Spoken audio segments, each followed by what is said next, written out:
அடுத்து பார்த்தீங்கன்னா, நிலைமை குறிப்பாயத்தை பொறுத்து மாறா திசைவேகத்துடன் செல்லும் ரயில் வண்டி ஒன்றை கருதுக. இப்போ ஒரு குறிப்பிட்ட மாறா திசைவேகத்தில் ஒரு ரயில் வண்டி போகுது. அது நிலைமை குறிப்பாயத்தை பொறுத்து நம்ம கருதுனோம்னா, ரயில் வண்டிக்கு வெளியே நிலைமை குறிப்பாயத்தை பொறுத்து ஓய்வில் உள்ள பொருள் ரயில் வண்டிக்கு உள்ளே அமர்ந்திருப்ப பயணிக்கு ரயில் வண்டியை பொறுத்து மாறா திசைவேகத்தில் இயக்க நிலையில் இருப்பது போன்று தெரியும். ஏனெனில் இங்கு ரயில் வண்டி நிலைமை குறிப்பாயமாக கருதப்படுகிறது. அதாவது இப்போ ட்ரெயின் போயிட்டுருக்கு, ட்ரெயினில் போயிட்டுருக்கும்போது நம்ம உள்ளே உட்காந்துருக்கோம். அப்படி நம்ம வெளியே இருக்கக்கூடிய பொருளை பார்க்கும்போது அந்த பொருள் வந்து இயங்கி கொண்டிருப்பது போன்று நமக்கு தோன்றும். நம்ம ஏற்கனவே ரயிலில் பயணம் செய்யும்போது எல்லோரும் பார்த்துருக்கக்கூடிய ஒரு செயல்பாடு தான்.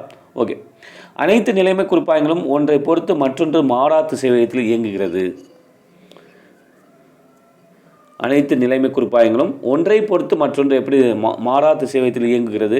ஒரு நிலைமை குறிப்பாயத்தில் ஓய்வு நிலையில் உள்ளது போன்று தோன்றும் ஒரு பொருள் மற்றொரு நிலைமை குறிப்பாயத்தை பொறுத்து மாறா திசைவேகத்தில் இயக்க நிலையில் இருப்பது போன்று தோன்றும்.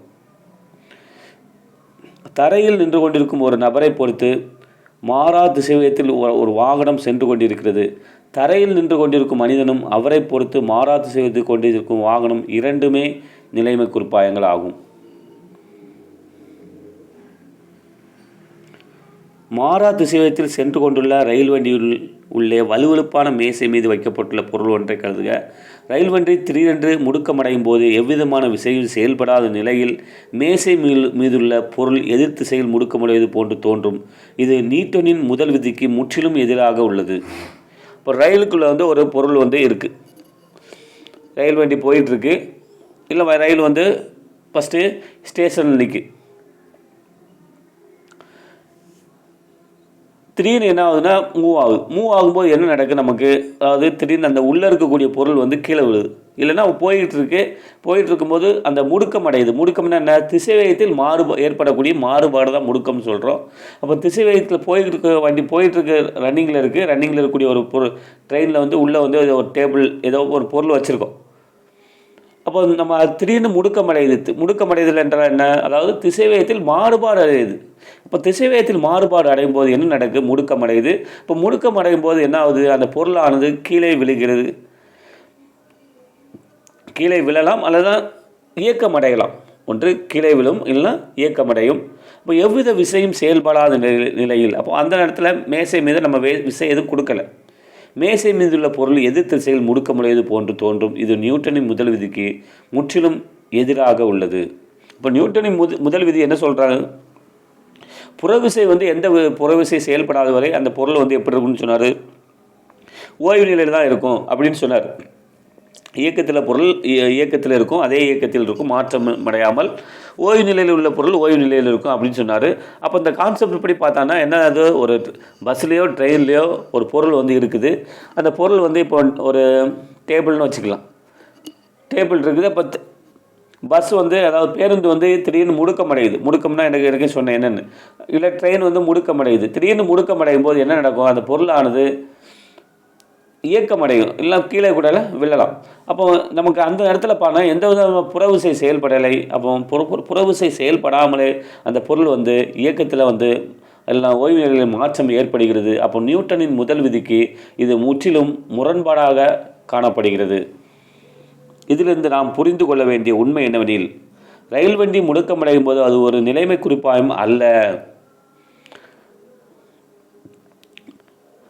எடுத்துக்காட்டாக தரையை பொறுத்து ஏ முடுக்கத்துடன் செல்லும் இரண்டாவது வாகனம் நிலைமை குறிப்பாயம் அல்ல, மாறாகாது நிலைமம் அற்ற குறிப்பாயம். அப்போ குறிப்பாயங்களை வந்து ரெண்டு வகையாக குறிப்பாயங்களாக பார்க்குறோம்.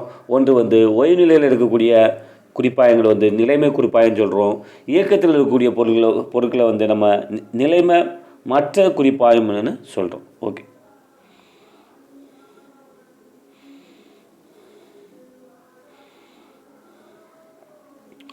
இவைகள் நிலைமற்ற குறிப்பாயங்களுக்கு முடுக்கப்பட்ட குறிப்பாயங்கள். அப்போ நிலைமற்ற குறிப்பாயங்களை நம்ம முடுக்கப்பட்ட குறிப்பாயங்கள் சொல்லலாம்.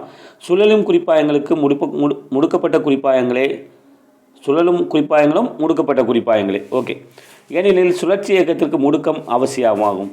இக்கருத்தின்படி புவி உண்மையில் ஒரு நிலைமை குறிப்பாயம் அல்ல.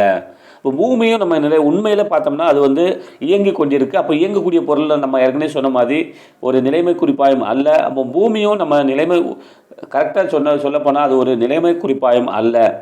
ஏனெனில் புவிக்கு தற்சுழற்சி மற்றும் நீள்வட்ட சுழற்சி 2 இயக்கங்கள் உள்ளன. நடைமுறையில் காணப்படும் சில பொதுவான இயக்கங்களுக்கு புவியின் சுழற்சியினால் ஏற்படும் விளைவுகளை புறக்கணிக்கலாம்.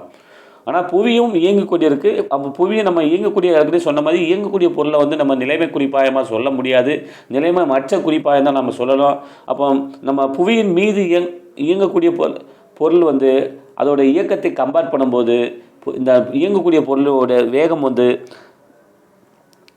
வேறுபாடு வந்து அதிகமாக காணப்படுவதால் புவியின் இயக்கத்தினை நம்ம புறக்கணிப்பதால் நம்ம புவியை ஒரு நிலைமை குறிப்பாயமாக கருதலாம். உதாரணமாக எரிபொருளின் இயக்கம், ஆய்வகம் ஒன்றில் கணக்கிடப்படும் தனி ஊசலின் அலைவு நேரம் போன்றவற்றில் புவியின் தற்சுழற்சி விளைவுகளின் தாக்கம் புறக்கணிக்கத்தக்க அளவிலே காணப்படும். எனவே இத்தகைய நேர்வுகளில் புவியினை ஒரு நிலைமை குறிப்பாயமாக கருதலாம். இப்போ இந்த ஆய்வகங்களில் தான் நம்ம தனி ஊசல் அலைவு நேரம் கண்டுபிடிப்போம், புவியீர்ப்பு முடுக்கம் கண்டுபிடிப்போம். இந்த மாதிரி இருந்தால் புவியினோட தற்சுழற்சி தாக்கம் வந்து இருக்கும். ஆனால் மிக மிக மிக சிறிய அளவில் இருப்பதனால் அதோட தாக்கத்தை வந்து புறக்கணிச்சிருந்தோம். ஆகையால் நம்ம புவியை வந்து நம்ம ஒரு நிலைமை குறிப்பாயமாகவே கருதலாம். ஆனால் அதே நேரத்தில் செயற்கைக்கோள் ஒன்றின் இயக்கம் மற்றும் புவியின் காற்று மேலடுக்கு சுழற்சி போன்ற நிகழ்வுகளில் புவியினை ஒரு நிலைமை குறிப்பாயமாக கருத இயலாது. ஸோ அந்த மாதிரி இயக்கங்களுக்கு வந்து நம்ம புவியினை வந்து ஒரு நிலைமை குறிப்பாயமாக கருதக்கூடாது. ஏனெனில் புவியின் தற்சுழற்சி இவற்றின் மீது வலிமையான தாக்கத்தை ஏற்படுத்துகிறது. அப்போ நம்ம ஆய்வகத்தில் வந்து ஒரு தனி ஊசலில் வந்து அலைவு நேரம் பார்க்கும். அந்த மாதிரி வந்து புவியின் தாக்கம் வந்து அதாவது சொல்கிற அளவுக்கு நம்ம தாக்கத்தை வந்து புவியின் சுழற்சி வந்து ஏற்படுத்தாது. ஆனால் புவியின் மேலடுக்கு சுழற்சி, காற்று மேலடுக்கு சுழற்சி, செயற்கைக்கோள் இயக்கம், இதுக்கும் நம்ம புவியோட தற்சுழற்சிக்கும் நிறையா தாக்கம் வந்து அதிகமாக இருப்பதனால நம்ம புவியின் தற்சுழற்சி இவற்றின் மீது வலிமையான தாக்கத்தை ஏற்படுத்துவதால் நம்ம இந்த நிகழ்வுகளுக்கு நம்ம எப்படி கருதக்கூடாது, பூமியினை இந்த ஒரு நிலைமை குறிப்பாயமாக கருதக்கூடாது. எப்படி தான் கருதணும்? நிலைமை மற்ற குறிப்பாயமாக தான் கருதணும். அப்போ நம்ம குறிப்பாயம்னா என்ன?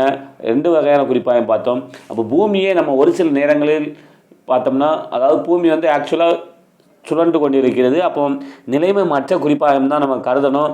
ஒரு சில நிகழ்வுகளில் மட்டும் தாக்கம் மிக மிக குறைவாக இருக்கக்கூடிய அந்த இயக்கத்தில் மட்டும் நம்ம என்ன பண்ணுறோம்னா ஒரு நிலைமை குறிப்பாயமாக கருதுகிறோம்.